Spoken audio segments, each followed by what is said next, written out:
বাংলা নববর্ষ ঘিরে এবার থাকবে নজিরবিহীন নিরাপত্তা প্রস্তুতি। ঢাকা সহ সারা দেশে মোতায়েন থাকছে বাড়তি ফোর্স। বিদেশি দোকানে হামলার প্রেক্ষাপটে এমন কড়া বার্তা দিলেন স্বরাষ্ট্র উপদেষ্টা অবসরপ্রাপ্ত লেফটেন্যান্ট জেনারেল জাহাঙ্গীর আলম চৌধুরী।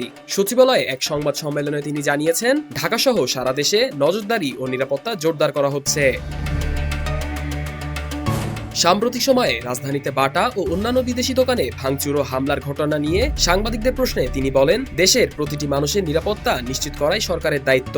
যারা এই ধরনের অপতৎপরতায় জড়িত তাদের বিরুদ্ধে আইন অনুযায়ী ব্যবস্থা নেওয়া হবে। আইন শৃঙ্খলা রক্ষায় অন্তর্বর্তী সরকারের ভূমিকা কতটা সন্তোষজনক হবে এমন প্রশ্নের উত্তরে উপদেষ্টার সংক্ষিপ্ত জবাবে বলেন, আপনারা যতটা সন্তুষ্ট আমিও ততটাই।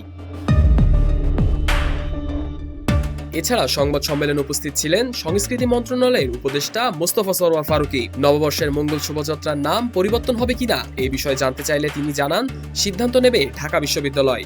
10 এপ্রিল এ বিষয়ে চূড়ান্ত ঘোষণা আসবে। এবছর শুধু বাঙালি নয়, 26টি আদিবাসী জাতিগোষ্ঠীও অংশ নেবে এই উৎসবে। থাকছে মেলা, শোভাযাত্রা ও নানা সাংস্কৃতিক আয়োজন। নববর্ষের উৎসব উদযাপন হোক আনন্দে, তবে সরকার বলছে নিরাপত্তা প্রশ্নে থাকবে না কোনো আপোষ।